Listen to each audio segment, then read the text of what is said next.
Ako si Rowena, 25 years old. Isa akong guro sa isang pribadong paaralan dito sa Maynila. Ang aking karanasan ay nangyari nang makilala ko si Jude, isa sa mga estudyante ko sa high school. Cute si Jude at matipuno ang katawan kahit na bata pa ito. Minsan, nagkaklase ako sa kanila at medyo nasusulyapan ko siya habang nagtuturo ako. Para namang napupunan niya ang paminsang-minsang pagsulyap ko sa kanya. Dahil sa tuwing gagawin ko iyon, ay napapangiti siya. Medyo nahiya na rin ako, kaya hindi ko na yun inulit at itinuon ko na lang ang sarili ko sa pagtuturo ng aking subject ng araw na yun. Pagkatapos ng klase, ay tinungo ako ni Lily. Ma'am, birthday ko po kasi ngayon eh. Medyo nahihiya pa ito habang nagsasalita. Ganun ba? Happy birthday ha? Saan ba ang handa? Biro ko pa sa kanya. Yun nga po, sana. Ang pinunta ko sa inyo dito. Kasi po gusto ko po sana kayong anyayahan mamayang gabi. May konting salo-salo po kasi sa bahay. Ganun ba? Salamat ha. Sige ha mo, pipilitin ko makarating. Okay. Sige po ma'am. Hihintayin ko po kayo sa bahay mamaya ha. Paniniguro niya. Sige, tatapusin ko lang itong mga ginagawa ko. Sagot ko kay Lily. Binilisan ko ang mga paggawa ko ng lesson plan para makapunta sa kaarawan ni Lily. At baka magtampo pa iyon sa akin. Pasado 6:00 na nang matapos ako sa aking ginagawa. Pagdating ko sa bahay ni Lily, ay medyo maraming tao. Sumilip ako sa bakuran nila dahil medyo nahihiya rin akong tumawag mula sa labas. Bigla akong may narinig na tumawag sa pangalan ko. Ma'am Win! Ma'am Win! Pasok po kayo! Sabi ng boses. Abat nakita pala ako ni Lily. Sabi ko sa sarili. Ma'am, kanina ko pa kayo hinihintay. Akala ko po hindi kayo darating. Sabi pa niya habang inaakay ako papasok sa loob ng bahay nila. Pagpasok namin ay nagulat ako dahil nandun rin pala sina Jude at ang mga barkada nito at iba pang mga babaeng kaibigan namin ni Lily. Good evening ma'am, sabay-sabay nilang bati sa akin. Ngunit kay Jude lang ako napatingin. Nang makita kong nakatingin din siya sa akin, ay agad akong yumuko dahil baka mahalata niya na ako ay may paghanga sa kanya. Pasado 9:00 na ng gabi at ang ibang bisita ay nagsiuwian na. Ngunit sila Jude ay nandun pa rin at nagsisimula pa lang silang mag-inuman. Habang ako naman ay nakipagkwentuhan sa mga babae kong estudyante. Maya-maya ay nagyaya na ang mga lalaki na mag-isang grupo na lang kami at para mas masaya. Dala na rin ng masayang kwentuhan ay nagawa na rin ng mga lalaki na piliting uminom ang mga babae. Hindi nagtagal ay ako naman ang kanilang pinagdidiskitahan. Ma'am naman, sige na, isang shot lang po. Para ka namang killjoy niyan eh, sabi pa ng isang lalaki. Oo nga naman ma'am, minsan lang naman po ito. Sabat naman ng isa pa. Ma'am sige na po, para na lang sa akin. Birthday ko naman po ngayon eh. Dugtong naman ni Lily na ngayon ay medyo may tama na rin. Wala na ako nagawa, kundi paunlakan ang my birthday. Sige, pero isa lang ha, paniniguro ko din dahil may pasok pa ako kinabukasan. Kinuha ko ang isang basong gin na may halong pomelo na gin puno kung tawagin ng mga kabataan. Ininom ko iyon. Ngunit ang akala kong isang beses ay nadagdagan ng isa at isa pa at isa pa at isa pang ulit. Halos nakasabay na ako sa pag-iinuman ng mga estudyante ko. Maya-maya pa ay medyo nahihilo na ako at nagpasya na akong umuwi dahil baka madagdagan pa ang iniinom ko. Nagpaalam na ako sa kanila at tumayo. Ngunit pagtayo ko ay parang hindi ko kayang i-balance ang katawan ko at napatumba ako. Sumubsob ako sa kinuupuan ni Jude. Ngunit nasalaw naman niya ako. "Ma'am, kaya niya po bang umuwi mag-isa?" Tanong niya habang titig na titig siya sa akin. "Mabuti pa, iyahatid na lang kita, ma'am." Sambit niya at dahil medyo nakainom na rin ako, ay hindi ko na nagawang tumanggi pa. "Oo pare, ihatid mo na lang yan si ma'am. Mukhang hindi na kasi kaya. Hindi kasi sanay uminom yan eh," sabi ng kaibigan ni Jude.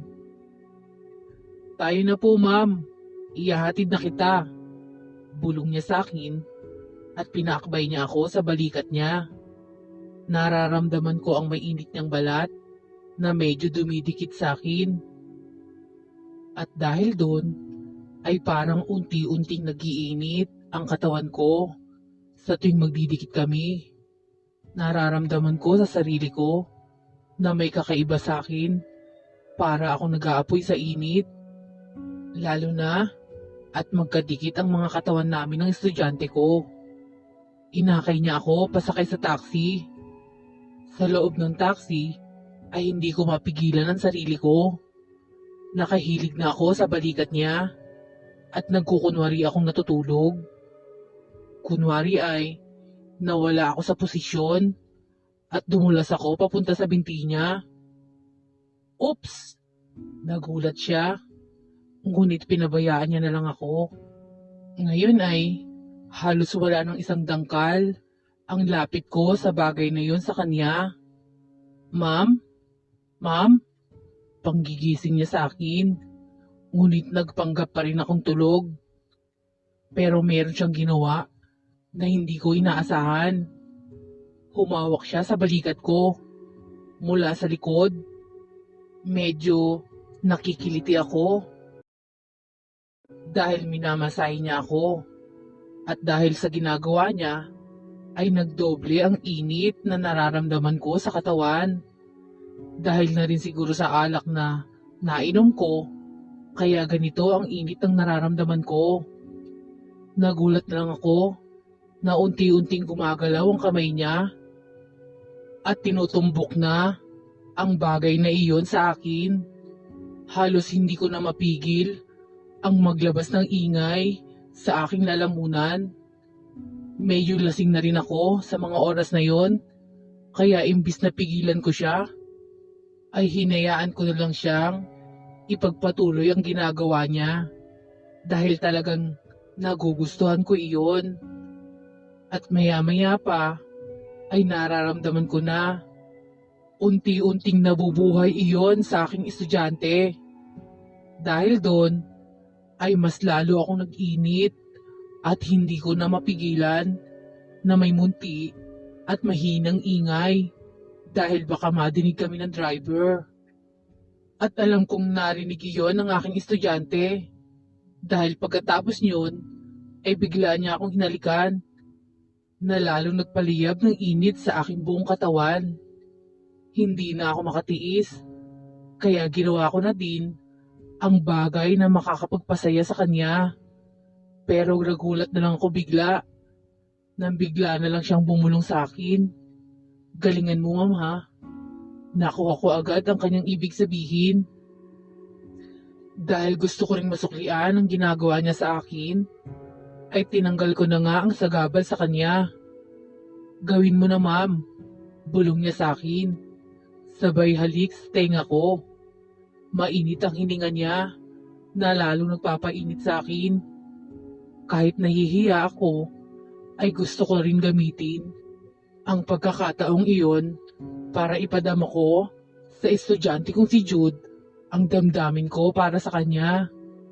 Hindi na ako nagpaligoy-ligoy pa at ginawa ko na ang bagay na iyon sa kanya na talaga namang magugustuhan niya. Alam kong nag-i-enjoy si Jude sa ginagawa ko dahil panay na rin ang buntong hininga nito.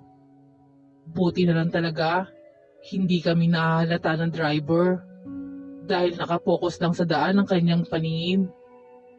At ang sound ng radyo ay may kalakasan ng konti, kaya ang mga impit na ingay namin ay hindi siguro nadidinig.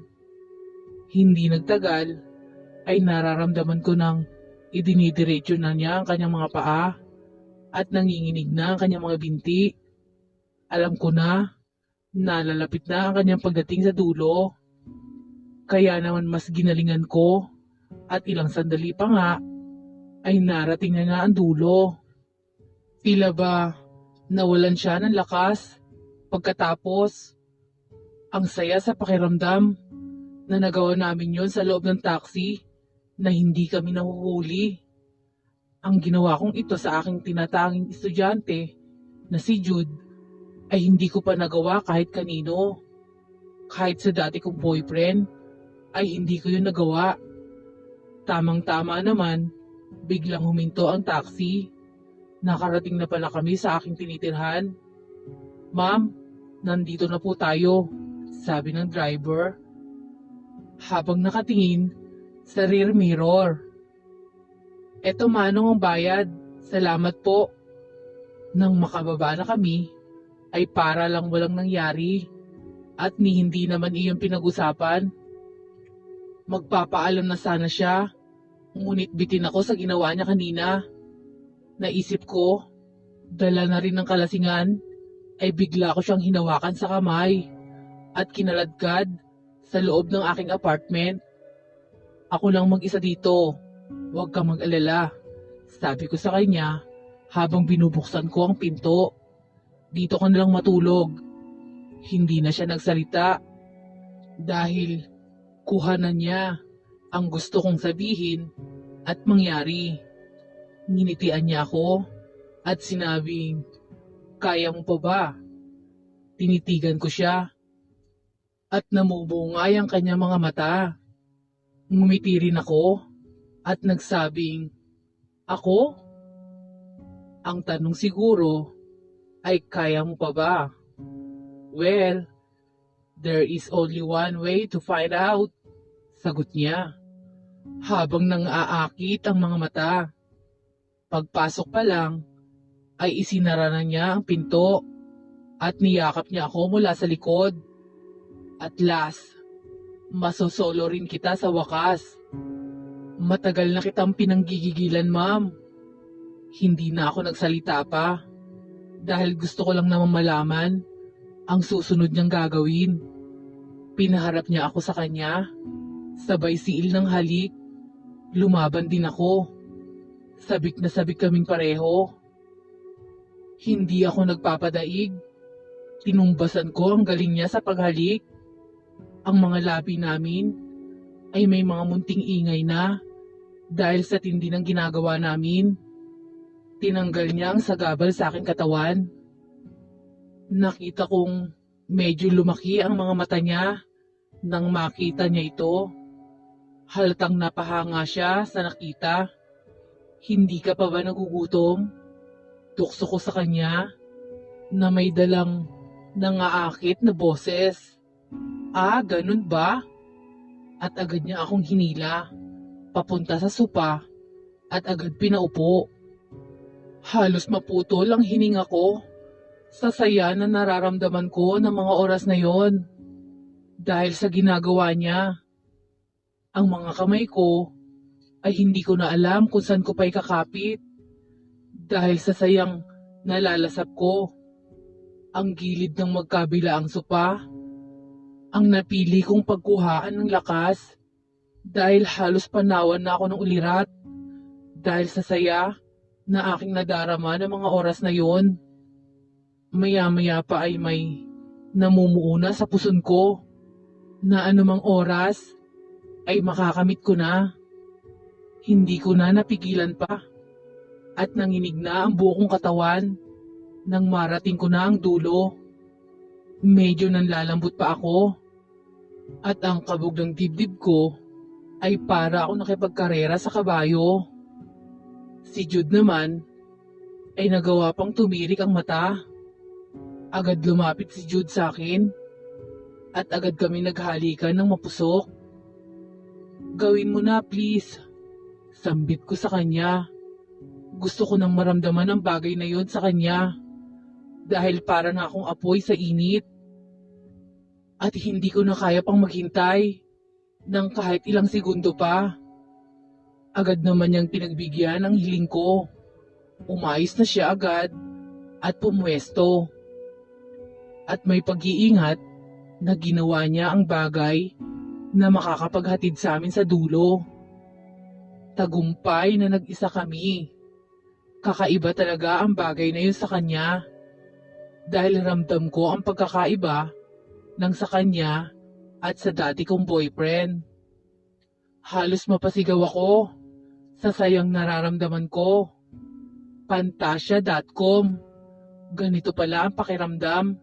Nakakabaliw at nakaka-addict gawin ito. Ito ang katuparan ng pagtingin ko sa iyo, ma'am. Mahabang litanya ni Jude. Ang saya-saya. Habol pa niya. Habang ginagawa namin ang bagay na yon, ay hindi naman ako mapakali. Dahil sa hatid na saya ng estudyante ko. Para ako nakalutang sa ulap. Dahil sa hatid na saya na dulot ng ginagawa namin. Ang mga braso ko ay mahigpit na nakayapo sa likod ni Jude. At hindi ko namamalayan na nakabaon na pala ang maiksi kong kuko sa likod niya. Grabing saya ang nadarama ko ng mga oras na yon. Kaya naman, nararamdaman ko na ang nalalapit na pagdating ko sa dulo. Maya-maya ay naabot ko ng muli ang dulo. Pero si Jude ay hindi pa. Kaya patuloy lang siya sa ginagawa. Ilang segundo pa ang lumipas nang bigla siyang nagbigay ng hudyat na mararating na niya ang dulo. Sige lang, Jude. Safe ako. Huwag kang matakot. At sa pagkakataon na yon, ay sabay naming narating ang dulo ng walang hanggan. Pareho kaming masaya at may ngiti sa aming mga labi nang kami ay matapos. Humiwalay si Jude sa akin at nahiga sa tabi ko. Pareho kaming hinihingal at basang-basa na din kami ng sarili naming pawis. Sa sala na din kami nabutan ng antok dahil sa ginawa namin. Akala ko ay dun na matatapos ang ginawa namin. Kani-kanina lang, ngunit mali ako. Dahil halos 1 oras pa lang kami nagpapahinga, ay muli na naman namin ginawa iyon na tila ba uhaw na uhaw sa bawat isa. Sa madaling salita, ay hindi niya ako tinigilan. Hanggang umaga, hindi ko na nga mabilang kung nakailang beses namin ginawa ang bagay na yon. Hindi ako makapaniwala sa nangyari dahil ang simpleng pagmamalasakit ni Jude na ihatid ako sa bahay ay hindi lang pala sa bahay niya ako maihatid, kundi maihatid niya rin ako sa langit. Simula nga ng gabi na yon na may nangyari sa amin ng aking estudyante, ay nagkaroon kami ng lihim na relasyon. Alam kong bawal at maaari akong mapatalsik sa aking propesyon. Pag nalaman nila ang lihim naming relasyon ng aking estudyante. Kaya todo ingat ang ginagawa naming pagtatago ni Jude. Pag nagkikita kami sa school ni Jude, ay normal kaming guro at estudyante. Lumipas ang taon at college na si Jude. Pero nananatili pa ring lihim ang aming relasyon. At sa tuwing may pagkakataon, ay palagi namin ginagawa ang bagay na makakapagdala sa amin sa dulo ng kaligayahan. Napag-usapan namin ni Jude na kapag nakapagtapos na siya ng kanyang pag-aaral, ay magpapakasal na kami.